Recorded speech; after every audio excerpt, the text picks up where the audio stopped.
Hello बच्चों, कैसे हैं आप सभी लोग। उम्मीद करता हूं कि आप सभी अच्छे होंगे। मैं सुनील कुमार स्वागत करता हूं आपके अपने चैनल क्रैकर जीएस एकेडमी में। बच्चों, अगर हम बात करें तो हम यहां पर इंडियन ज्योग्राफी की सीरीज कर रहे हैं और इंडियन ज्योग्राफी के अंतर्गत जो हमारा जो टॉपिक चल रहा है अभी वो है भारत की मिट्टियाँ। यानी अगर हम बात करें जो हमारा टॉपिक है वो है दोस्तों भारत की मिट्टियाँ। ठीक है, ये हम लोग पढ़ रहे हैं इसमें। ठीक है, और मैं बता दूं इसकी पीछे आज है जो मिट्टियों की, भारत की मिट्टियों से रिलेटेड दोस्तों आज 5वीं क्लास है। इससे पहले 4 क्लासेस हो चुकी हैं जिसमें मैंने आपको बताया है कि मिट्टी क्या होती है पहली क्लास में। फिर मैंने आपको बताया मिट्टी का निर्माण कैसे हुआ है, मिट्टी किन तत्वों से मिलकर बनी है, मिट्टी का को जो है कि निर्माण को प्रभावित करने वाले कारक कौन कौन से हैं, जिसमें मैंने आपको 5 कारक पढ़ाए हैं और बहुत डिटेल से पढ़ाया है। ठीक है, देन फिर मैं आपको कल नहीं परसों से मैं आपको जो भारत की मिट्टियां हैं उनका क्लासिफिकेशन पढ़ा रहा हूं, जिसमें मैंने आपको बताया कि भारत की जो मिट्टियां हैं उनको का वर्गीकरण 2 आधारों पर किया जाता है। वैसे तो मैंने कई आधारों बताया आपको, मगर हम लोग 2 आधारों पर पढ़ते हैं। कौन कौन से? तो पहला है दोस्तों कणों के आकार के आधार पर।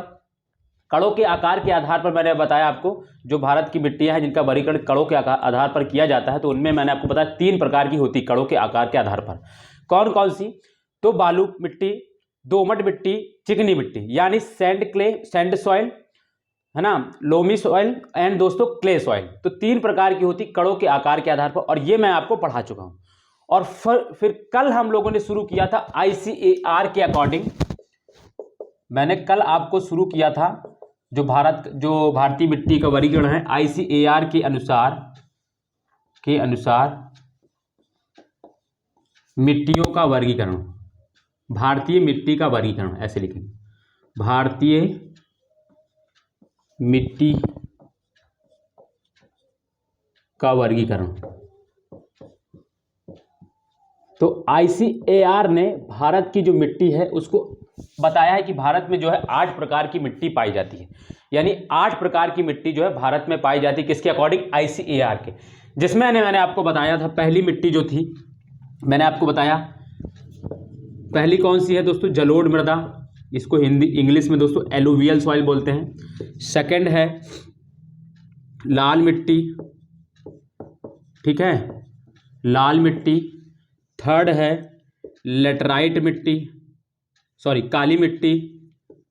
काली मिट्टी जिसको ब्लैक सॉइल बोलते हैं।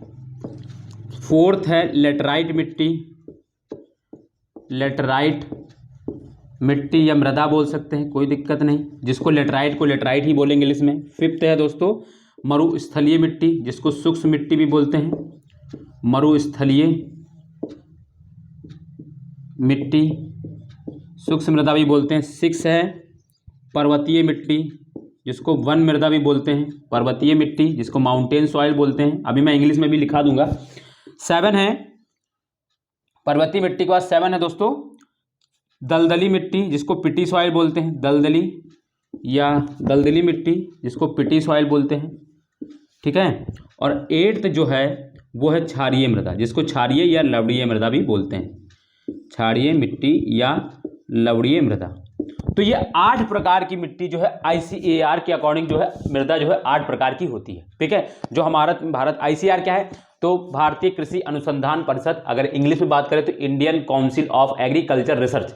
ठीक है, एक संस्था है भारत की जिसके अनुसार जिसने बताया कि भारत में 8 प्रकार की मिट्टी पाई जाती है। ठीक है, ये क्वेश्चन पूछा भी जा चुका है कि ICAR के अनुसार भारत में कितने प्रकार की मिट्टी पाई जाती है? तो 8 प्रकार की मिट्टी पाई जाती है, इसको याद रखना है। ठीक है, कौन कौन सी? तो ये बता दी। तो कल हम लोगों ने इसको शुरू किया था और कल हम लोगों ने मैंने आपको जलोढ़ मृदा पढ़ा दिया था और लाल, ठीक है, और मैं आपको काली मिट्टी पढ़ा रहा था। ठीक है, अब ये सीक्वेंस इधर उधर हो जाएगा, कोई दिक्कत नहीं, मैं पहले आपको काली पढ़ाऊंगा फिर लाल पढ़ाऊंगा, उससे कोई दिक्कत नहीं, सीक्वेंस का कोई दिक्कत नहीं, बस आपको 8 मिट्टी पढ़नी। तो कल मैंने आपको जलोढ़ मृदा के बारे में पढ़ा दिया था बहुत डिटेल से और लिखा भी दिया था, और मैं आपको कल ही जो है काली मिट्टी के बारे में पढ़ा रहा था, बट अचानक क्या हो, लाइट चली गई, और लाइट फिर दोस्तों 2-3 घंटे तक, 4 घंटे तक, शाम को लगभग 4 बजे लाइट आई है। तो इस वजह से मैंने फिर वीडियो को वहीं से उतना पे ही अपलोड कर दिया था, और मैंने थोड़ा सा ही बताया। तो आज हम लोग क्या करेंगे? तो काली मिट्टी से ही शुरुआत करेंगे। ठीक है, तो अब आपको ये क्लियर हो गया होगा, जो भी नए जो भी पुराने पढ़ रहे हैं उनको तो पता ही है कि हम लोग क्या चल रहा है, और जो नए आज देखेंगे पहली बार देख रहे हैं वीडियो, उनको ये पता चल गया कि यहाँ पर हम लोग क्या पढ़ रहे हैं और क्या आज का टॉपिक है और हमारा क्या छूट गया उनका। तो छूट गया है उसके लिए कोई टेंशन नहीं है, आप पीछे क्लासेस रिकॉर्डेड देख लेंगे। मैं प्लेलिस्ट भी बना दी, मैंने सारी जो वीडियो है प्लेलिस्ट में मैंने ऐड कर दी है, और आज मैं प्लेलिस्ट जो लिंक है वो इसी वीडियो के डिस्क्रिप्शन लिंक में दे दूंगा और आप वहां से सारी वीडियो देख लीजिए। इससे पहले बहुत सारी लगभग 50-51 क्लासेस हो चुकी हैं इंडियन ज्योग्राफी से रिलेटेड ही, बहुत सारी क्लासेस, बहुत सारे टॉपिक आपके छूट गए हैं, वो आपको भी कवर कर लेगी। जैसे रिवर्स है, भारत का भौतिक विभाजन है, ये सारी चीज़ें रह गई हैं आपकी। जो भी आज पहली बार देख रहा है तो वो सारी क्लासेस आप क्या करेंगे, पीछे से देख लेंगे, ठीक है। और यहाँ से जो है आज हमारे साथ साथ कंटिन्यू करते रहो, रोज की रोज वीडियो देखते चलेंगे, ठीक है। तो आप समझ गए आगे। और ये बता दूं आपको, बहुत कॉम्प्रिहेंसिव कोर्स है, pre cum mains, UPSC, pre PCS, ठीक है, आरओ एआरओ, सबका जितने भी इंडिया में जितने भी पेपर होते हैं सब में आपको ये काम आएगा, और यूपीएससी मेंस तक का आप आराम से लिख पाएंगे, ये मेरी आपको गारंटी। और उसी लेवल का मैं पढ़ा रहा हूँ, और जब आप क्लास अभी करेंगे तो आपको फील भी आएगा उसी अकॉर्डिंग, ठीक है। तो चलिए हम शुरू करते हैं, ज़्यादा को बात ना करके अपना, ठीक है। अभी मैं जल्दी जल्दी बोल रहा था क्योंकि मैं ये सारी चीज़ें रोज बताता रहता हूँ रिवीजन कराने के लिए, तो अब मैं आपको आराम से पढ़ाऊंगा, ठीक है। तो आज समझ गए हम लोग क्या पढ़ रहे हैं। हम लोग आज जो मिट्टी का जो दूसरी ही मिट्टी जलोढ़ मृदा कल हम लोग पढ़ चुके हैं और लिख भी चुके हैं, और आज हम लोग काली मिट्टी से शुरू करेंगे, ठीक है। काली मिट्टी से शुरू करेंगे और बहुत अच्छे से समझते हुए चलेंगे।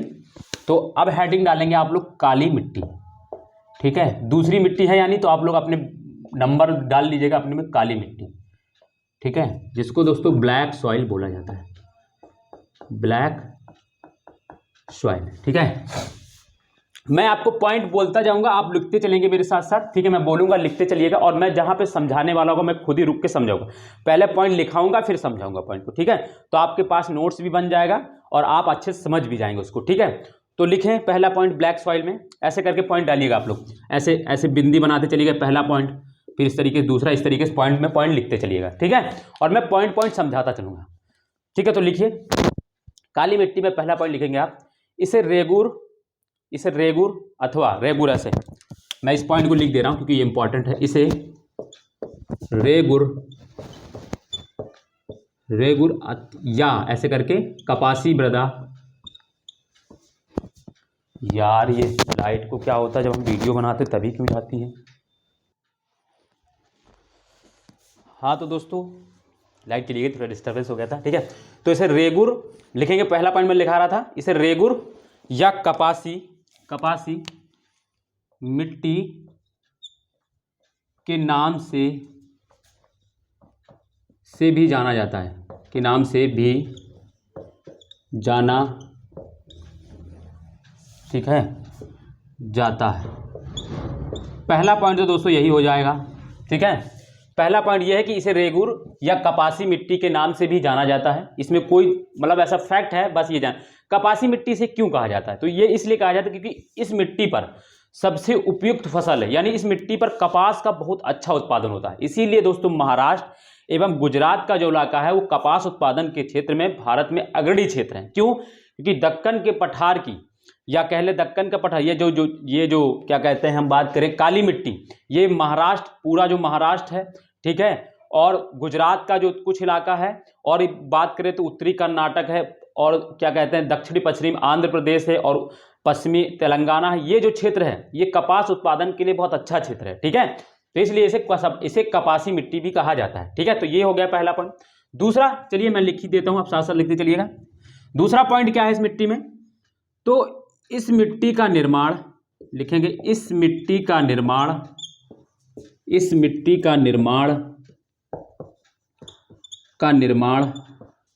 दक्कन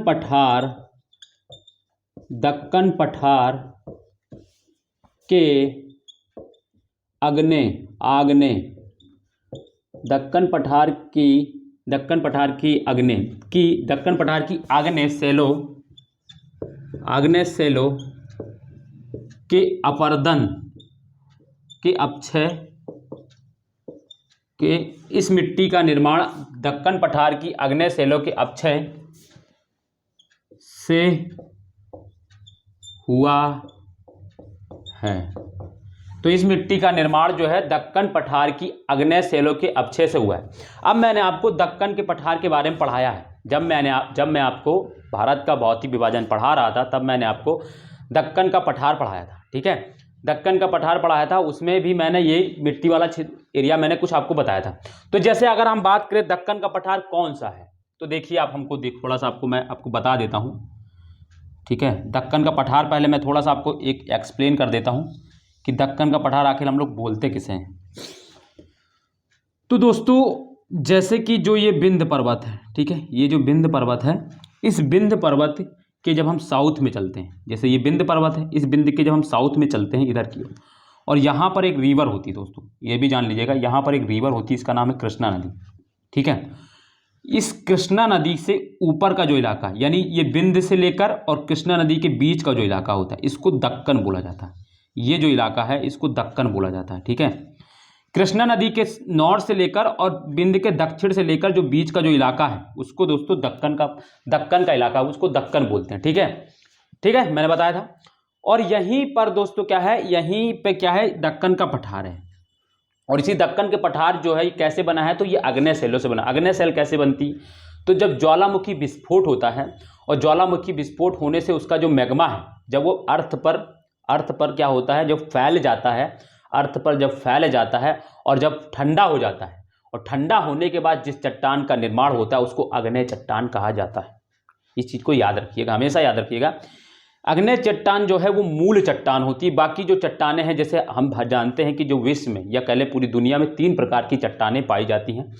एक चट्टान होती है आग्नेय चट्टान, दूसरी होती है दोस्तों अवसादी चट्टान, तीसरी होती है मेटामॉर्फिक यानी रूपांतरित चट्टान। यानी अगर इंग्लिश की बात करें तो igneous rock, sedimentary rocks and metamorphic rocks. तो ये 3 प्रकार की रॉक्स होती हैं, जिनमें से मूल जो चट्टान होती है, मूल चट्टान जो होती है वो आग्नेय चट्टान होती है। आग्नेय चट्टानों के रूपांतरण से या उसमें क्या होता है, कुछ परिवर्तन होता है, तो क्या होता है, फिर बनती है अवसादी चट्टानें, और अवसादी चट्टानों का जब परिवर्तन होता है तो वो बनती है रूपांतरित चट्टानें, ठीक है। मैं आपको बता दूं अवसादी चट्टान कैसे बनती हैं, तो मैं आपको बताऊं, जब क्या होता है, जब ये इनका जो आग्नेय चट्टान है, जब इनका कटाव छटाव या इनमें कुछ परिवर्तन हुआ, ठीक है, तो अवसाद क्या हुई, आग्नेय चट्टान का परिवर्तन रूप हुआ जब, तो वो अवसाद में बन गई। और जब आग्नेय और फिर अवसादों का भी फिर से दोबारा अपर्दन होता है, या फिर से उनका क्या होता है, उनका रूपांतरण होता है, तो वो किस में बन जाती, रूपांतरित चट्टानों में, इसीलिए इसको रूपांतरित चट्टान ही बोला है, ठीक है। तो ये मैं आपको फिजिकल ज्योग्राफी में पढ़ाऊंगा। तो ये वही चट्टान है। तो ये आग्नेय चट्टान जो है, जो दक्कन का पठार है, वो आग्नेय चट्टान से बना है। और इस आग्नेय चट्टान से क्या हुआ, इसमें जब टूट फूट हुई या जब इसका अपक्षय हुआ तो उससे क्या बन गई, एक काली मिट्टी बन गई, ठीक है, काली मिट्टी बन गई। तो इस चीज को आप समझ गए होंगे अब, ठीक है। तो ये बात हो गई।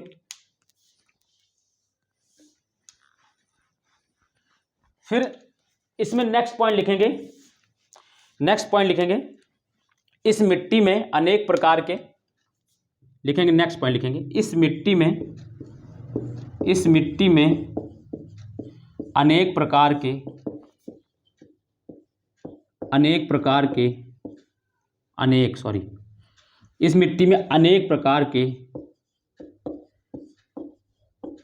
खनिज विद्यमान हैं, यानी पाए जाते हैं, या कह लीजिए विद्यमान हैं। जैसे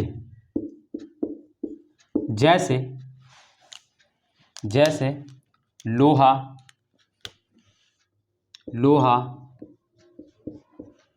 मैग्नीशियम,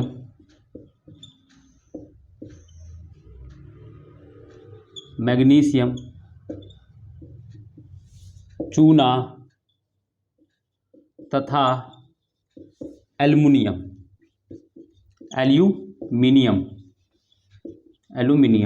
ठीक है। ये कुछ जो है इसमें जो है पदार्थ जो है खनिज इसमें विद्यमान है, और भी हैं, मैंने मुख्य बता दिए।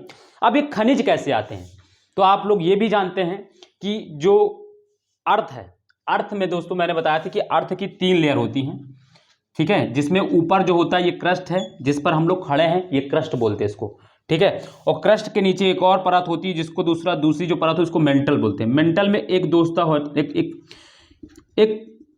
क्या होती है, एक इसमें क्या होती है, ये सेमी सॉलिड इक्विटी मतलब स्थिति में होती है। सेमी सॉलिड मतलब ये अर्ध ठोस होता है, यानी ये लिक्विड फॉर्म में भी नहीं होता और ये ठोस फॉर्म में भी नहीं होता। वो जैसी प्लास्टिक होती है, जब प्लास्टिक जल जाती है तो वो कैसी दिखती है, वैसे ही एक यहाँ पर चैम्बर होता है, उसी में क्या होता है, मैग्मा होता है। और यही मैग्मा कैसे होता है, अब ये मैग्मा जो सब घुला होता है और इसी में क्या होता है, मिनरल्स भी घुले होते हैं, ठीक है। जब यही मैग्मा जब ऊपर फाड़ कर आएगा तो इसके साथ जो इसमें जो मिनरल्स घुले हैं वो भी तो निकल कर साथ में आ जाएंगे, और जब वो ठंडा होगा तो जो मिनरल्स हैं वो भी अपने जो जिस रूप में थे उसी रूप में बन जाएंगे, ठीक है। तो ये उस वजह से इसमें क्या होता है, ये बहुत सारे इसमें मिनरल्स पाए जाते हैं, ठीक है। तो ये भी समझ गए होंगे आप। फिर नेक्स्ट लिखेंगे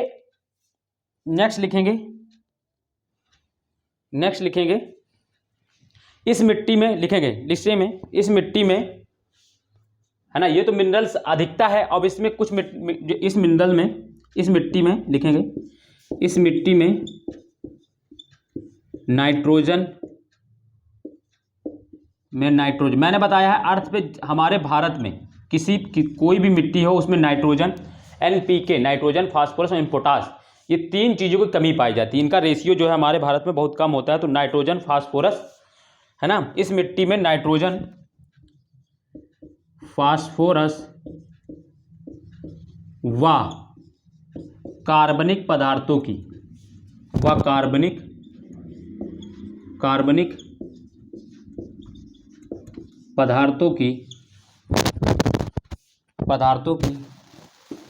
कमी पाई जाती है, ठीक है, कमी पाई जाती है। तो इस मिट्टी में इनकी कमी है। मैंने ये तो बता ही दिया कि नाइट्रोजन हमारे भारत में हर एक मिट्टी में पाया जाता है, कम पाया जाता है, ठीक है। तो ये बताया, इसको समझ में आ गई, इस मिट्टी में नाइट्रोजन, फास्फोरस व कार्बनिक पदार्थों की कमी पाई जाती है, ठीक है। कार्बनिक पदार्थों की कमी पाई जाती है क्योंकि ये क्यों पाई जाएगी, क्योंकि ये मैग्मा से निकला है। कार्बनिक पदार्थ हमको कहाँ से मिलेगा, जब पेड़ पौधे सड़ गल कर मिट्टी के नीचे दब जाएंगे तब वही कोयला और सारी चीज़ों में बनते हैं। बट जो मैग्मा से निकला है, जो फाड़ के, वो उसमें तो कोयला नहीं होता ना, कोयला बाद में बनता है, तो इसीलिए इसमें कार्बनिक पदार्थ की कमी होती है। नाइट्रोजन तो हमारे अर्थ में हर जगह कम पाया जाता है, इसीलिए फास्फोरस भी इसमें कम पाया जाता है, ठीक है। तो कार्बनिक पदार्थ कम क्यों पाया जाता है ये तो आप समझ गए होंगे, क्योंकि कार्बनिक पदार्थ क्या होता है, जब पेड़ पौधे या जीव जंतु के अवशेष जब वो दब जाते हैं, सॉरी, अर्थ के नीचे जब दब जाते हैं मिट्टी के नीचे, और फिर हजारों साल बाद वो क्या होते हैं, कोयला, गैस, पेट्रोलियम, इन सब चीज़ों में बनते हैं। तो इसी वजह से इसमें कमी पाई, क्योंकि ये चट्टान तो अंदर से निकले हुए मैग्मा से बनी हुई, और उस अग्नि से चट्टानों से टूटने से ही मिट्टी बनी है। और इस मिट्टी और अग्नि चट्टान कैसे बनती है, तो उस जो ज्वालामुखी है, ज्वालामुखी विस्फोट से जो मैग्मा निकलता है उससे बनती है, और उस विस्फोट में होता क्या है, तो वो अंदर मैग्मा होता है, ठीक है। तो ये सारी चीज़ें आपको क्लियर है, ठीक है, समझ में आ गया ना। क्यों कार्बनिक पदार्थ कम पाई जाती है ये भी समझ में आ गया, क्योंकि ये मैग्मा से बनी है मिट्टी। मैग्मा मतलब इनडायरेक्टली कह सकते हैं मैग्मा से, क्यों, मैग्मा फाड़ के निकला, एक लेयर बनी, उसको चट्टान बोल दिएगा, उस चट्टान के टूटने फूटने से काली मिट्टी बन गई। तो इस वजह से इसमें दोस्तों कार्बनिक पदार्थों की कमी होती है।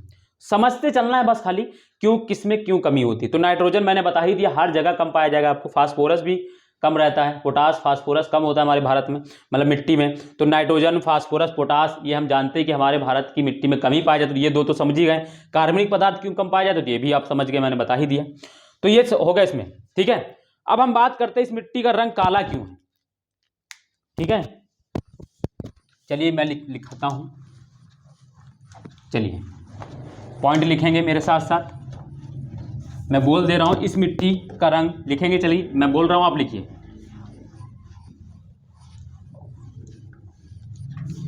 ठीक है, लिखिए इस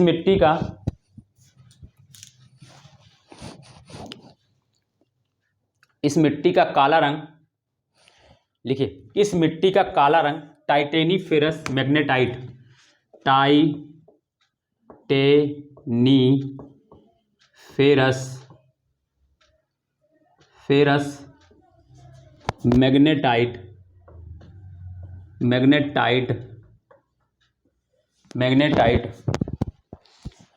मैग्नेटाइट, इस मिट्टी का काला रंग टाइटेनीफेरस मैग्नेटाइट, ब्रैकेट में लिखेंगे इसकी, इसी के बाद मैग्नेटाइट के बाद ब्रैकेट में लिखेंगे आयरन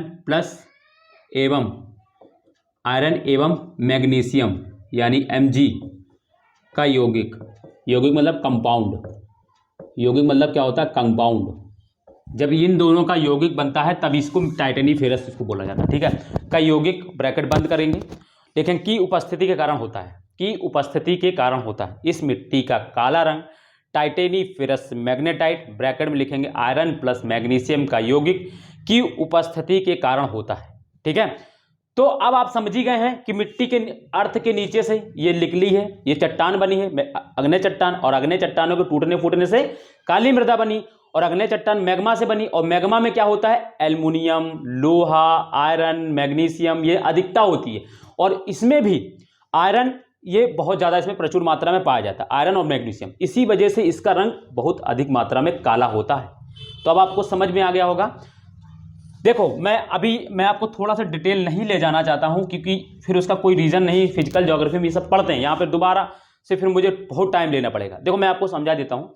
लावा जो होता है, जो मैग्मा होता है, वो मैग्मा भी दोस्तों क्या होता है, दो प्रकार का होता है, एक क्षारीय होता है और दोस्तों एक लवणीय होता है। ठीक है, क्षारीय एवं अम्लीय होता है। अम्लीय जो मैग्मा होता है, या कह लीजिए, ठीक है, जो जब वो देखो, जब अर्थ के नीचे से जब चट्टान को फाड़कर जब मैग्मा बाहर आता है, तो मैग्मा दो तरीके से बाहर आती है, दो रूप, मतलब उसका दो प्रकार का मैग्मा होता है। एक होता है दोस्तों क्षारीय, जिसमें सिलिका की मात्रा अधिक होती है, सिलिका कंटेंट की मात्रा अधिक होती है, उसको क्षारीय बोलते हैं। दूसरा होता है दोस्तों अम्लीय। अम्लीय में दोस्तों क्या होता है, आयरन एवं मैग्नीशियम की अधिकता होती है, और इसी अम्लीय से हमारे जो दक्कन का पठार है, इसी से हमारा जो क्या कहते हैं, हमारा दक्कन का पठार है, जो इसी आग्नेय जो मैग्मा है, या जो बोल दिए जो अम्लीय मैग्मा है, उससे बना है।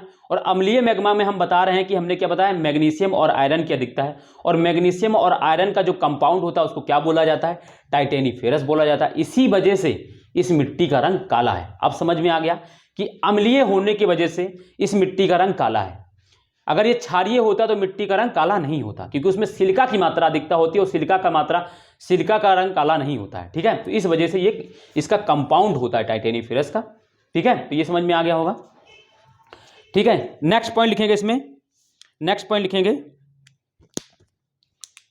यह मिट्टी भारत के, यह मिट्टी दक्षिण भारत के 5 लाख वर्ग किलोमीटर क्षेत्र में, यह मिट्टी दक्षिण भारत के 5 लाख वर्ग किलोमीटर क्षेत्र में फैली हुई है। ठीक है, फैली हुई है। दक्कन का पठार मैंने बताया ही आपको कि ये लगभग 5 लाख वर्ग किलोमीटर क्षेत्र में फैले है, और गुजरात के भी इलाके में पाया जाता है, ये मिट्टी पाई जाती है। ठीक है, तो इसको भी मैं लिखा दूंगा, अभी जब मैं क्षेत्र लिखाऊंगा कहाँ कहाँ पाई तो लिखा दूंगा, तो ये समझ में आएगा।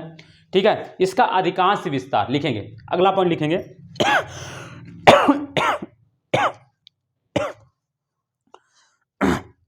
इस मिट्टी का अधिकांश विस्तार, या लिख लीजिए इसका मतलब वही मिट्टी, इस मिट्टी का अधिकांश विस्तार महाराष्ट्र में है, क्योंकि सबसे ज्यादा ये महाराष्ट्र में फैली हुई मिट्टी। ठीक है, यही लिखा रहा हूं मैं, इस मिट्टी का अधिकांश विस्तार महाराष्ट्र में है।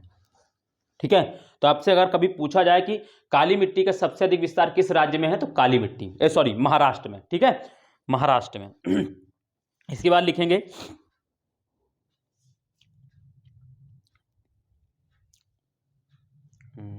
लिखिए, इस मिट्टी में नमी धारण करने की क्षमता अधिक होती है, पर्याप्त होती है, लिख लीजिए, इस मिट्टी में नमी धारण करने की क्षमता पर्याप्त होती है।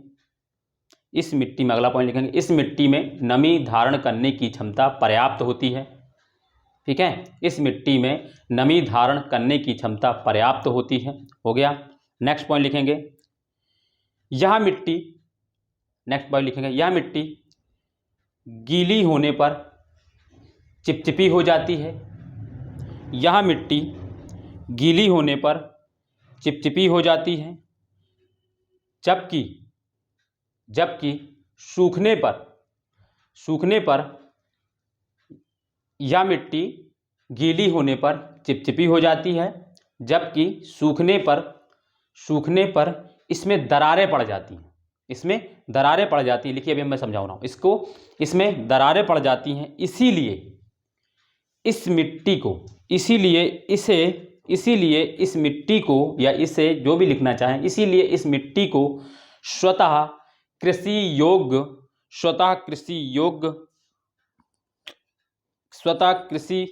योग्य मिट्टी या स्वतः कृष्ण मिट्टी भी कहा जाता है। इसीलिए इसे स्वतः कृषि वाली मिट्टी या कृषि योग्य मिट्टी या स्वतः कृषि मिट्टी भी कहा जाता है। ठीक है, तो मैं फिर से बोल दे रहा हूँ। या मिट्टी चिपचिपी होने पर या मिट्टी गीली होने पर चिपचिपी हो जाती है, जबकि सूखने पर इसमें दरारें पड़ जाती हैं। इसीलिए इस मिट्टी को स्वतः कृषि योग्य मिट्टी या स्वतः कृषि मिट्टी कहा जाता है। स्वतः कृषि मतलब ऐसे कृषि मिट्टी कहा जाता है। देखो, गीली मिट्टी है होगी आपके पास, तो कभी भी आप देख लीजिएगा क्या हो, जब कभी आप महाराष्ट्र वाले इलाके में जाइएगा तो देखिएगा उस गीली मिट्टी होगी तो बहुत चिपचिपी चिकनी सी हो जाती है, बहुत चिकनी और चिपचिपी रहती है। ठीक है, बट जब वो सूख जाती है तो उसमें क्या होता है, इस तरीके से दरारें पड़ जाती हैं। इस तरीके से, जैसे मान लो ये मिट्टी का क्षेत्र है पूरा, ठीक है, और जब ये सूख जाती है तो उसमें इस तरीके से दरारें पड़ जाती हैं। और दरारें पड़ जाती तो क्या होता है, इसमें फिर बीज रोपने के लिए आसानी होती है, ज़्यादा हमें मेहनत की जरूरत नहीं पड़ती। क्योंकि क्या होता है, हम थोड़ा सा भी हल कोड़ देंगे और फिर क्या कर देंगे, इसी दरार में क्या होगा, बीज को रोप देंगे और आराम से बस क्या होगा, फसल उग जाएगी। ठीक है, तो ये बात होती है इसमें। ठीक, तो ये हो गए। ठीक, ये हो गया। अगला पॉइंट लिखेंगे इसमें, और भी जान लें इसका विस्तार कहाँ कहाँ पर है, तो ये बहुत इंपॉर्टेंट है। हालांकि आप जान ही रहे हैं, मैंने बता ही दिया है कि दक्कन का पठार है और भी सब चीज़ें हैं। तो ये लिखिए, इसमें पॉइंट लिखें, इसका विस्तार लिखेंगे पॉइंट में, इसका विस्तार पश्चिमी एवं मध्यवर्ती मध्य प्रदेश,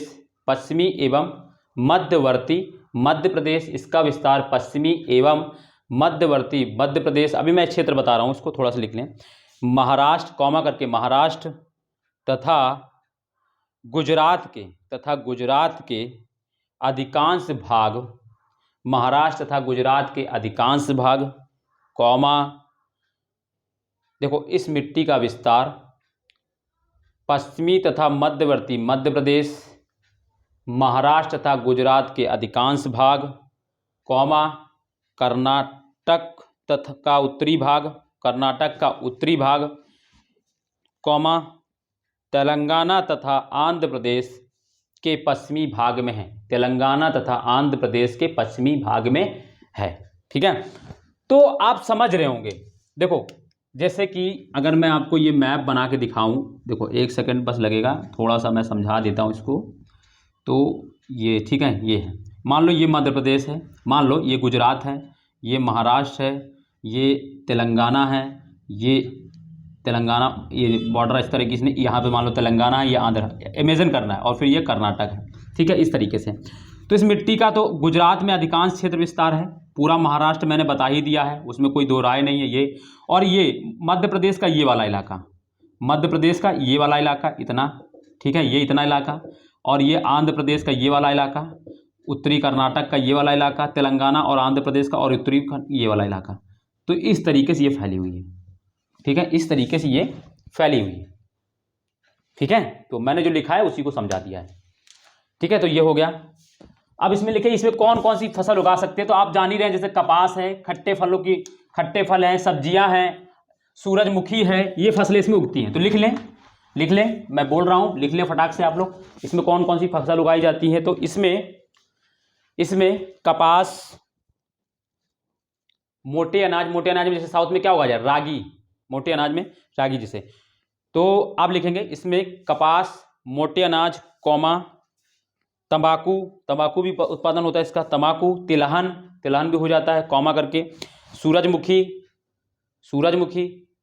कौमा, अंडी एक होती है सब्जी, ठीक है, कौमा, सब्जियां और कौमा करके खट्टे फल की कृषि होती है। इसमें कपास, मोटे अनाज, तंबाकू, तिलहन, सूरजमुखी, ठीक है, सूरजमुखी, अंडी, सब्जियां, खट्टे फल आदि की कृषि होती है। ठीक है, तो ये हो गए दोस्तों ब्लैक सॉइल के बारे में, बहुत डिटेल हो गया। आराम से आप एक आप शॉर्ट नोट्स आराम से, अगर आपसे कभी पूछा जाता है यूपीपीसीएस में 5 नंबर का 10 नंबर का भी कभी शॉर्ट नोट आता है 50 वर्डों में लिखने के लिए, तो आराम से आप काली मृदा के ऊपर लिख सकते हो। मैंने लगभग आपको 100 शब्दों से ज़्यादा लिखा दिया इसमें, और आपको जो पावर है उसको भी बिल्ड किया है कि आप समझ के भी इसको बहुत कुछ इसमें और पॉइंट लिख सकते हैं। ठीक है, अगली मिट्टी डालेंगे दोस्तों लाल मृदा, ठीक है। अगली मिट्टी डालेंगे दोस्तों लाल मृदा, ठीक है। लाल मृदा डालेंगे अगली मिट्टी, लाल मृदा, ठीक है। तीसरी जो मृदा है, दो लिख चुके हम लोग, तीसरी मृदा है लाल मृदा, लाल मिट्टी, लाल मिट्टी यानी रेड सॉइल, रेड सॉइल, ठीक है, रेड सॉइल, इसके बारे में लिखेंगे, ठीक है।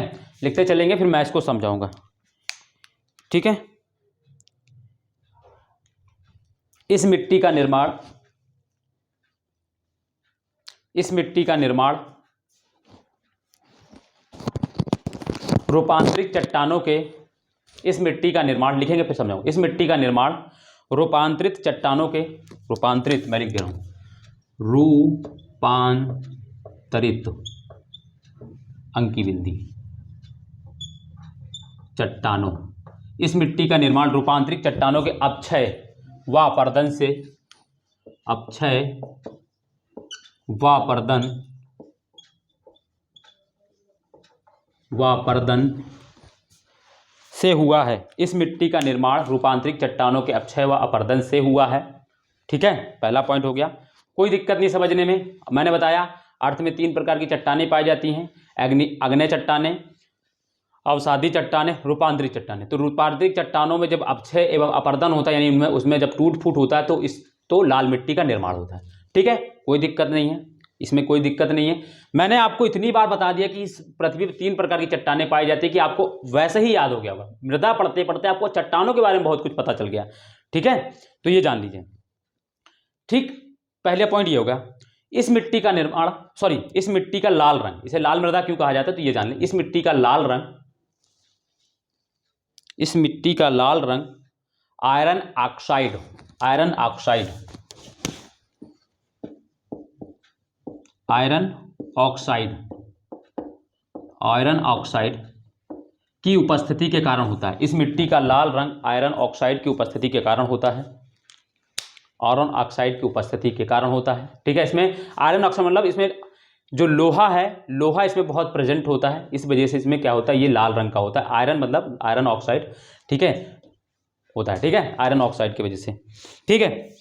फिर अगला पॉइंट लिखेंगे हाइड्रेट रूप में, हाइड्रेट, अभी मैं समझाऊंगा इस पॉइंट को। हाइड्रेट रूप में, हाइड्रेट, हाइड्रेट, हाँ, हाइड्रेट, हाइड्रेट ऐसे लिखेंगे, हाइड्रेट, हाइड्रेट रूप में या पीले रंग के रूप में दिखाई देती है। हाइड्रेट रूप में या पीले रंग के रूप में दिखाई देती है, इसलिए हाइड्रेट रूप में यह पीले रंग की दिखाई देती है, इसलिए इसे पीली मिट्टी के रूप में भी जाना जाता है, ठीक है। पीली मिट्टी के रूप में भी जाना जाता है। हाइड्रेट रूप में यह, हाइड्रेट रूप में यह पीले रंग के रूप में दिखाई देती है, इसीलिए इसे पीली मिट्टी भी कहा जाता है। पहला इसको समझे, हाइड्रेट रूप मतलब क्या, जब इस मिट्टी में पानी भर जाता है, जब इस मिट्टी में यानी जब लाल मृदा में जब पानी भर जाता है तो ये पीले रंग की दिखाई पड़ने लगती है। हाइड्रेट मतलब क्या होता है, पानी भर जाना। जब इस मिट्टी में पानी भर जाता है तो ये मिट्टी दोस्तों क्या होती है, पीले रूप में दिखाई देखने लगती है, इसीलिए इसको पीली मृदा भी बोला जाता है, ठीक है। तो हाइड्रेट मतलब क्या, पानी का भर जाना। जब इसमें बहुत ज़्यादा वर्षा की वजह से इसमें बहुत ज़्यादा नमी हो जाती है तो इस वजह से ये पीली दिखाई पड़ने लगती है, तो इसीलिए इसको पीली मिट्टी बोला जाता है, ठीक है। तो ये पॉइंट भी क्लियर है लिखने, ठीक है। अगला पॉइंट लिखेंगे, इस मिट्टी में लोहा, इस मिट्टी में लोहा, एल्युमिनियम तथा चूने की, इस मिट्टी में लोहा, एल्युमिनियम तथा चूने की प्रधानता होती है। क्यों, क्योंकि ये इसमें आयरन ऑक्साइड है, आयरन ऑक्साइड की वजह से ही ये क्या हो रहा है, लाल रंग की दिखाई पड़ी, तो इसमें आयरन तो वैसे भी ज़्यादा हो गई। चूना, एल्युमिनियम, सॉरी, लोहा, एल्युमिनियम तथा चूने की प्रधानता होती है। चूना तो रहेगा ही रहेगा भाई, जाहिर सी बात है, चूना रहेगा। चूने की प्रधानता होती है, परंतु जैविक पदार्थ तथा, परंतु जैविक पदार्थ को भी समझाऊंगा, तथा फास्फोरस की कमी होती है, तथा फास्फोरस की कमी होती है। तो इस मिट्टी में लोहा, एल्युमिनियम तथा चूने की प्रधानता होती है, परंतु कार्बनिक पदार्थ तथा फास्फोरस की कमी होती है। ठीक है, तो क्या ज़्यादा है क्या कम है ये समझ गया गया। देखो जैविक पदार्थ क्या होते हैं, मैंने बताया आपको कई बार, जो ह्यूमस होते हैं, ह्यूमस मतलब पेड़ पौधे जीव जंतुओं के जब सड़े गले अवशेष जो होते हैं जब वो मिट्टी में दब जाते हैं उन्हीं को, ठीक है, वो जब होते हैं अर्थ पर तो उनको अवशेष बोलते हैं, और जब वही दब कर जब वो कोयलम बन जाते हैं तो उन्हीं को कार्बनिक पदार्थ भी बोल जाते हैं। ठीक है, तो ये चीज़ को ये देखो पेड़ पौधे जो हैं उनके पत्ते उनके डालियाँ सड़ गल जब टूट कर अर्थ पे गिरती हैं और वो सड़ गल जाती हैं तो उनको क्या बोलते हैं, जैविक पदार्थ। ठीक है, या जीव जंतुओं का जो जीव जंतु मर जाते हैं वो जब अर्थ पर होते हैं और वो क्या होते हैं, सड़ गल जाते हैं तो उनको जैविक पदार्थ बोलते हैं। ठीक है, क्योंकि उनमें बैक्टीरियाज होते हैं। लेकिन जब वो अर्थ के नीचे दब जाते हैं और दबने के बाद जब वो हजारों साल बाद उनमें रासायनिक परिवर्तन होता है, रासायनिक चेंजिंग होती हैं, केमिकल चेंजिंग होती हैं, इसके वजह से वो क्या होता है, कहीं कोयला पेट्रोलियम पदार्थ है ना और भी चीज़ों में जब वो परिवर्तित हो जाते हैं तो उनको कार्बनिक पदार्थ बोल देते हैं, जब वो कार्बन। ठीक है, तो ये होता है प्रोसेस। इसको मैं हर चीज़ को समझाऊंगा आगे जब फिजिकल ज्योग्राफी पढ़ाऊंगा, अभी थोड़ा थोड़ा सीखते चलें बस। तो आपको फिजिकल ज्योग्राफी में आपको बैकग्राउंड मिला रहेगा, इतना मैंने यहाँ पे बता दिया। ठीक है, यह मिट्टी लिखेंगे, यह मिट्टी अपेक्षाकृत कम उपजाऊ होती है, क्योंकि देखो आयरन है, आयरन क्या है, आयरन है, चूना है, एल्युमिनियम है, इनकी अधिकता है, तो इस वजह से क्या होता है ये मिट्टी कम उपजाऊ होती है। यह मिट्टी कम उपजाऊ होती है तथा इसमें सिंचाई की आवश्यकता पड़ती है, तथा इसमें अधिक सिंचाई की आवश्यकता पड़ती है, सिंचाई की नहीं तथा इसमें अधिक सिंचाई। यह मिट्टी कम उपजाऊ होती है तथा इसमें अधिक सिंचाई की आवश्यकता पड़ती है। ठीक है, ये हो गया क्लियर, लिख लिया, लिखा ना फटाक से, चलो लिखिया। इसके बाद और आगे लिखेंगे, आगे लिखेंगे इन मिट्टियों में या इस मिट्टी में केवल बाजरा ही पैदा होता है। अगर इसके लिए अनुकूल परिस्थितियां देखिए, अनुकूल अगर इस मिट्टी में मतलब प्रायः क्या उगाया जा सकता है तो बाजरा, क्योंकि बाजरा को लिए क्या मोटा अनाज है और मोटा अनाज उगाने के लिए क्या होता है, पानी की कम मात्रा पड़ जाती है। ठीक है, और उसके लिए दोस्तों मोटे अनाज में दोस्तों क्या होता है, नाइट्रोजन भी कम, जो बाजरा है उसमें नाइट्रोजन भी कम उगाने की आवश्यकता पड़ती है, नाइट्रोजन कम आवश्यकता पड़ती है उगाने के लिए। ठीक है, तो इस मिट्टी में केवल बाजरा ही पैदा होता है, किंतु इसके निचले भागों में, मतलब जहाँ पर इसमें कुछ क्षेत्र ऐसे हैं जहाँ पर इसको बहुत ज़्यादा सिंचाई करके और भी चीज़ें करके इसमें क्या होता है, इसमें बहुत सारी चीज़ें उगाई जाती है, तो वो भी लिख लेंगे। तो इस मिट्टी में केवल बाजरा ही पैदा होता है, किंतु इसके निचले क्षेत्रों भागों में, किंतु निचले भागों में, निचले मतलब साउथ के एरिया में, किंतु निचले भागों में कपास गेहूँ दालें मोटे अनाज आदि पैदा किए जाते हैं, किंतु निचले भागों में इसमें कपास दालें गेहूँ मोटे अनाज आदि पैदा किए जाते हैं। ठीक है, उपयुक्त जो है इसके लिए फसल वो है मोटा बाजरा, मोटे अनाजों में भी सिर्फ बाजरा, लेकिन इसमें बहुत सारे परिवर्तन करके बहुत सारे केमिकल डाल के या रासायनिक उर्वरक डाल के इसमें क्या होता है, दाल गेहूं मोटे अनाज भी हम लोग उगाते हैं। ठीक है, वो भी कहाँ पे, साउथ इंडिया के टाइप जगह पे, क्योंकि साउथ इंडिया में ये इसी मिट्टी का ज़्यादा विस्तार है। और एक चीज़ बता दें, अब इस मिट्टी कहाँ कहाँ पाई जाती है, तो मैं आपको एक चीज़ बता दूं, लिखने की कोई जरूरत, बस आप इतना लिख लीजिए, यह मिट्टी भारत के लगभग हर क्षेत्र में पाई जाती है। खाली हिमालय क्षेत्र को छोड़ दिया जाए तो भारत के हर क्षेत्र में ये मिट्टी मिलेगी। हिमालय क्षेत्र और उत्तर भारत के प्रदेश को छोड़ दिया जाए तो ये भारत के उत्तर भारत का जो उत्तर प्रदेश जो है उसको छोड़ दिया जाए, उत्तर प्रदेश का भी दोस्तों बुंदेलखंड वाले इलाके में भी ये मिट्टी पाई जाती है। ठीक है, तो ये जो पठारी क्षेत्र है अगर उसको छोड़ दिया जाए तो ये प्रायः भारत के हर राज्य में हर क्षेत्र में पाई जाती है। खाली पठारी इलाका या हिमालय वाला क्षेत्र छोड़ दिया जाए तो ये भारत के लगभग हर क्षेत्र में पाई जाती है। इसको लिख लेंगे बस ये इतना, बाकी हर थोड़े थोड़े मात्रा में हर पूरे भारत में लगभग पाई जाती है। इसीलिए इसको ये अगर मैं क्षेत्र लिखाने लगूंगा तो बहुत ज़्यादा लंबी लिस्ट हो जाएगी, तो इसलिए मैंने आपको बता दिया है कि ये हिमालय के क्षेत्र को छोड़कर भारत के लगभग हर क्षेत्र में पाई जाती है। तो आप यही सेंटेंस लिख लें, या हिमालय के क्षेत्र को छोड़कर लगभग भारत के हर क्षेत्र में पाई जाती है, या हिमालय को छोड़कर लिख लें, या हिमालय को छोड़कर भारत के लगभग हर क्षेत्र में पाई जाती है। ठीक है, तो ये हो गया इसका विस्तार, तो ये हो गया। अभी देखो मैं आपको बता दूं, मैंने अभी आपको मिट्टियों से रिलेटेड मैप नहीं बनवाया है। मैप ना बनवाने के पीछे का रीज़न यही है कि जब आप मिट्टियां पढ़ लेंगे तो आपको लोकेशन पता होगी कौन सी मिट्टी कहाँ पर है, फिर जब मैं आपको बताऊंगा मैप बनाते सब तो आराम से आप बना लेंगे। चाहता तो मैं इसको पहले ही क्लास में जब मिट्टी शुरू किया तो वहां पे मैप बनाता, बट अभी उसकी नीड नहीं आई है। नीड जब ये मिट्टियां, हम 8 प्रकार की मिट्टी पढ़ लेंगे तब हमारे दिमाग में एक मैप बना होगा, खाका बना होगा कि हमारे भारत में कौन सी मिट्टी कहाँ कहाँ, मोटा मोटा हमें ये पता होगा कि कहाँ कहाँ पाई जाती है। फिर उससे अगर हम फिर मैप को ड्रॉ करेंगे, फिर मैप पर अगर हम मिट्टियों को ड्रॉ करेंगे तो हम आराम से उसको समझ पाएंगे और आराम से हम कर पाएंगे। इसी वजह से मैंने मैप को नहीं बनवाया, अदरवाइज मैं चाहता तो बनवा देता, मुझे कोई इशू नहीं था। बट मैं आपको उसी तरीके से पढ़ाना चाहता हूं जिस तरीके से आप आराम से अच्छे समझ पाएं, चीज़ों को याद रख पाएं। क्योंकि मैप बना दें और उसमें अभी हमें पता नहीं कि कौन सी मिट्टी कहाँ, बस हमको याद, बस हम मैप बना लेंगे तो फिर क्या होगा, उतना हमें उसका उतना यूटिलाइज, हम उतना माइंड में उसको रख नहीं पाएंगे। बट हम जब पढ़ चुके होंगे मिट्टियों को, फिर मैप बनाएंगे तो हम आराम से उसको समझ पाएंगे। ठीक है, तो ये मेरी एक तरीका है। मैं आपको इसीलिए थोड़ा सा मैंने आपको लग रहा होगा कि सर ने मैप को क्यों नहीं बनवाया, मिट्टी पर नहीं दर्शाया, तो मैं दर्शाऊंगा दोस्तों, ऐसा नहीं मैं भूला नहीं हूँ मैं हर चीज़ को, बट मेरा तरीका है अलग से तरीके से, तो आप उसको थोड़ा सा फॉलो करें, मेरे साथ साथ बने रहें, बहुत कुछ सीखेंगे आप। ठीक है, तो ये दोस्तों लाल मिट्टी के बारे में भी हो गया। लाल के बाद चौथी जो मिट्टी है अब वो लिखेंगे दोस्तों लेटराइट मिट्टी। ठीक है, तो चौथी मिट्टी डालेंगे लेटराइट मिट्टी।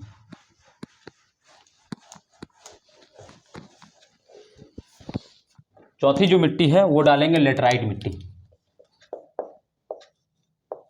लेटराइट मिट्टी। ठीक है, इसको बोलते हैं इंग्लिश में भी वही नाम, तो नाम होता भाई, मेरा भी नाम सुनील नाम है तो सुनील इंग्लिश रहेगा। अब ऐसा थोड़ी ना कि मैं सुनील नाम है इंग्लिश में तो अंग्रेजी में सनी देओल हो जाएगा, ऐसा तो नहीं होगा ना। जो नाम होता है वो चाहे हिंदी हो चाहे इंग्लिश हो, नाम नाम रहता है। ठीक है, किसी का मोन्टू नाम होगा तो वो इंग्लिश में भी मोन्टू होगा। अब ऐसा तो नहीं मोन्टू से वो जाके सलमान खान बन जाएगा नाम। ठीक है, तो ऐसा नहीं होगा। लेटराइट मिट्टी क्या होगा, लेटराइट सॉइल। ठीक है, एल, तो लेटराइट सॉइल, तो ये हो गया दोस्तों। ठीक है, लेटराइट सॉइल। तो चलो इसमें लिखेंगे लेटराइट शब्द, लिखेंगे लेटराइट शब्द, लिखेंगे पहला पॉइंट लेटराइट शब्द लिखेंगे, मैं लिख दे रहा हूं इसको क्योंकि इसमें थोड़ा सा इसको, लेटराइट शब्द लेटिन भाषा के, लेटिन भाषा के लेटर से बना है, से बना है, जिसका अर्थ, जिसका अर्थ, ठीक है, लेटराइट शब्द लेटिन भाषा के लेटर से बना है जिसका शब्द, जिसका अर्थ ब्रिक, ब्रिक, ब्रिक, हाँ चट्टा, ब्रिक होता है, जिसका अर्थ ब्रिक होता है, ब्रिक होता है, ब्रिक मतलब ईंट है ना, जिसका अर्थ ब्रिक होता है। ठीक है, तो इसको इसीलिए इस मिट्टी को दोस्तों ब्रिक मिट्टी भी बोला जाता है, यानी ईंट मिट्टी भी कहा जाता है इसको। और ये मिट्टी जो है ईंट बनाने के लिए, जो ईंटा होता है जिसे हम लोग घर बनाते हैं, उसको बनाने के लिए ये मिट्टी बहुत उपयुक्त होती है। ठीक है, इसीलिए इसको ब्रिक मिट्टी भी कहा जाता है। तो ये लेटराइट शब्द लेटिन भाषा के लेटर से बना है जिसका अर्थ ब्रिक होता है। ठीक है, तो पहला पॉइंट ये लिख लिया। दूसरा पॉइंट लिखेंगे इस शब्द का प्रयोग, पहली बार इस शब्द का प्रयोग किसने किया था ये जानेंगे। तो इस शब्द का प्रयोग सर्वप्रथम इस शब्द का, ये किसका, किस शब्द का, लेटराइट, लेटराइट शब्द का, लेटराइट शब्द यानी किस, इस शब्द का मतलब लेटराइट, इस शब्द का प्रयोग सर्वप्रथम 1810 ईस्वी में, इस शब्द का सर्वप्रथम प्रयोग 1810 ईस्वी में बुकानन ने किया था। बुकानन, ये पूछा गया क्वेश्चन है, याद रखिएगा वरना गोली फिट हो जाएगी आपकी भी। ये पूछा हुआ क्वेश्चन है इसीलिए मैं लिखा रहा हूं इसको। ठीक है, तो इस शब्द का प्रयोग सबसे पहले या सर्वप्रथम 1810 ईस्वी में, एफ मत लिखिए, मैं पूरा नाम मत लिखा, बुकानन याद रखिए, नहीं तो मैं एफ बुकानन लिखा दूंगा तो फिर अभी आप, तो बुकानन ने किया था, बुकानन ने किया था। ठीक है, तो ये हो गया। अब इस मिट्टी का निर्माण कैसे होता है ये समझ लीजिए, पहले लिख लीजिए। इसका निर्माण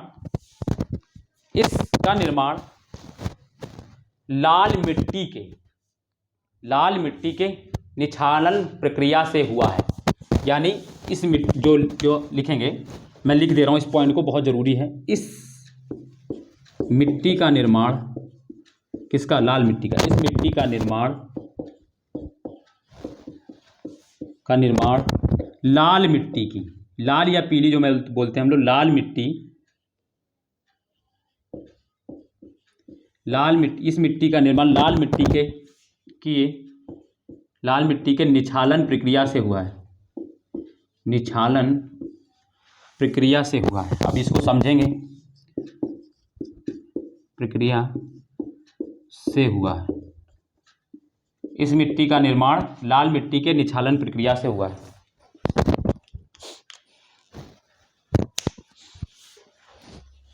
ठीक है, इस मिट्टी का निर्माण लाल मिट्टी के निछालन प्रक्रिया से हुआ है। अब ये निछालन क्या होता है पहले ये जानें। निछालन क्या होता है फिर समझ जाएंगे कि लाल मिट्टी क्या। निछालन दोस्तों मैंने पिछली क्लास में भी बताया है शायद, ठीक है, मगर अभी समझ लीजिए। देखो निछालन क्या होता है दोस्तों, ये एक ऐसी प्रक्रिया है जिसमें क्या होता है, जैसे कहीं कुछ क्षेत्र ऐसे होते हैं जहां पर आर्द्र एवं शुष्क वायु का जो परिवर्तन, जो मौसम परिवर्तन है वो क्रमिक रूप से होता रहता है। यानी आर्द्र आया फिर शुष्क आया, आर्द्र आया शुष्क आया, कुछ क्षेत्र ऐसे हैं। तो आर्द्र एवं शुष्क मौसम में जब क्रमिक परिवर्तन होता रहता है तो उसकी वजह से क्या होता है, मूसलाधार बारिश होती है। ठीक है, मूसलाधार बारिश होती है। और मूसलाधार बारिश की वजह से क्या होता है, जो मिट्टी है उसमें क्या होते हैं, बहुत सारे मिनरल्स होते हैं। ये भी मैंने बताया है, मैंने पहले ही बताया था कि soil is a composition of different mineral, है ना, विभिन्न प्रकार के मिनरलों से बनी है मिट्टी। तो इसमें कई प्रकार के मिनरल्स होते हैं और इसमें कुछ सॉल्युबल जो पानी में घुल जाए ऐसे भी होते हैं, जैसे चूना है ना, चूना है, ठीक है, चूना है, आयरन ऑक्साइड है, ये सब क्या है, ये क्या होते हैं, पानी में घुल जाते हैं। तो कुछ पदार्थ ऐसे होते हैं जो क्या होते हैं, इसमें जो मिनरल्स होते हैं वो क्या होते हैं, पानी में सॉल्युबल होते हैं, मिट्टी मिले होते हैं। अब जब ये मूसलाधार बारिश होगी तो क्या होगा, वो जो सॉल्युबल वाले, जो घुलने वाले जो मिनरल्स हैं वो घुल जाएंगे और घुलकर क्या होंगे, या तो वो पानी के साथ बहकर चले जाएंगे कहीं और, या तो वो क्या होंगे, जहां कहीं मान लो पानी भर जा रहा है और पानी भर जाने से क्या होगा, पानी भरेगा तो फिर पानी में वो क्या होगा, सॉल्युबल होगा और पानी क्या हो जाएगा, अर्थ के नीचे चला जाता है। तो इस वजह से जो मिट्टी पे जो मिनरल्स होते हैं, जो सॉल्युबल मिनरल्स होते हैं वो क्या होते हैं, घुलकर वो अर्थ के नीचे चले जाते हैं। और इसी प्रक्रिया को दोस्तों क्या बोलते हैं, निछालन बोलते हैं। ठीक है, इसी प्रक्रिया को दोस्तों क्या बोलते हैं, निछालन बोलते हैं। जब मूसलाधार बारिश होती है, मूसलाधार बारिश की वजह से क्या होता है, मिट्टी में जो सॉल्युबल यानी घुलनशील जो खनिज होते हैं वो पानी में घुल जाते हैं और पानी में घुलने के बाद या तो वो बहकर कहीं और चले जाते हैं, या तो वो क्या होते हैं, वो घुलकर पानी में नीचे अर्थ के नीचे चले जाते हैं। ठीक है, तो उसमें क्या होता है, फिर वो जो पदार्थ होते हैं इसी प्रक्रिया को दोस्तों क्या बोलते हैं, निछालन बोलते हैं। ठीक है, तो समझ में आ गया होगा। तो इसको लिख लें निछालन को लिख लें, मैं बोल दे रहा हूं निछालन को, ऐसे हेडिंग डाल लें, पॉइंट मत लिखिएगा इसमें, ऐसे बिंदु मत, खाली ऐसे पॉइंट बनाइएगा ब्लैक पेन से, निछालन और डैश करके, ताकि समझ में आ गया कि यहां पर निछालन लिख ले। निछालन लिखें जिन क्षेत्रों में शुष्क व आर्द्र, शुष्क यानी ड्राई ऑलरेडी, शुष्क मतलब एरिड, शुष्क एवं आर्द्र,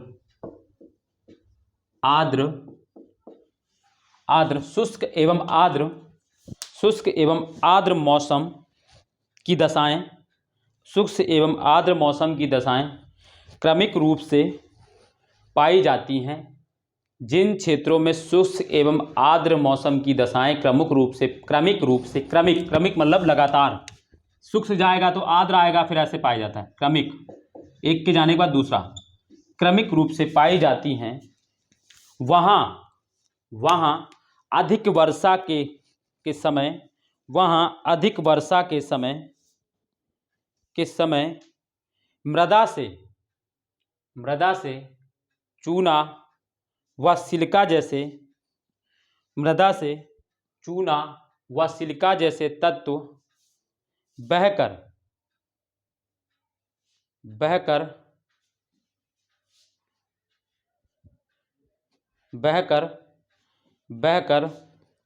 नीचे चले जाते हैं, बहकर नीचे चले जाते हैं, या तो बहकर कहीं और चले जाते हैं, यही समझ, ठीक है, बहकर नीचे चले जाते हैं तथा लोहे व एल्युमिनियम जैसे तत्व बच जाते हैं। लोहे एल्युमिनियम कहाँ है, घुलनशील तो है नहीं, वो क्या ऊपर वही बच जाते हैं, इसी वजह से ये कम उपजाऊ हुई होती है।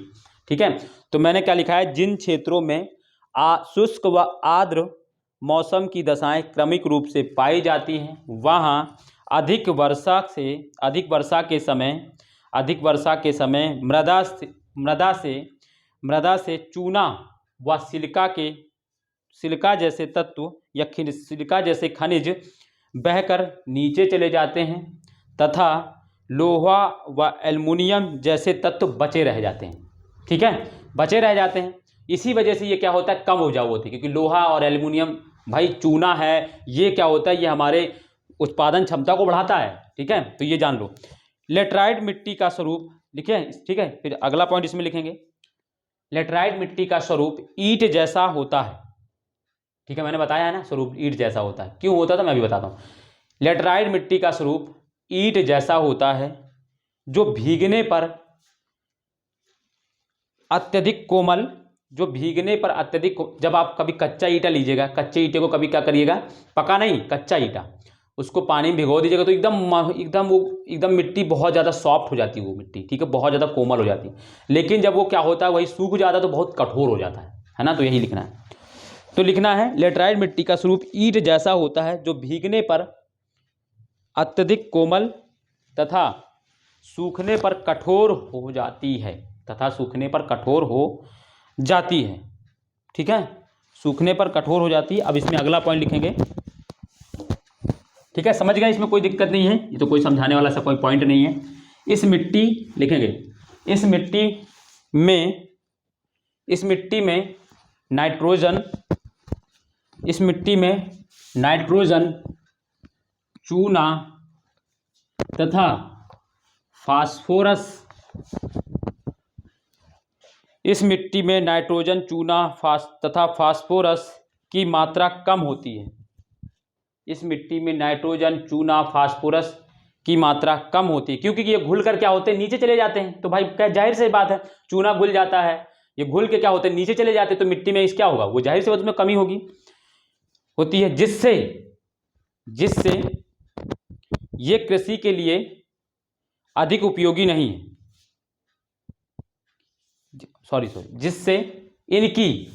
जिससे इनकी उत्पादन उपजाऊ शक्ति,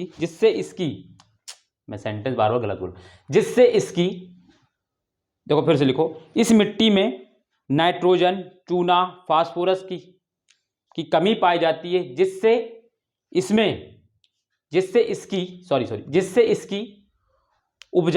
उत्पादन क्षमता या उत्पादन शक्ति कम हो जाती है, जिससे इसकी उत्पादन क्षमता या शक्ति कम होती है। ठीक है, फिर लिखेंगे ये कृषि के लिए, अगला पॉइंट, ये कृषि के लिए अधिक उपयोगी नहीं है। ठीक है, ये कृषि के लिए अधिक उपयोगी नहीं है,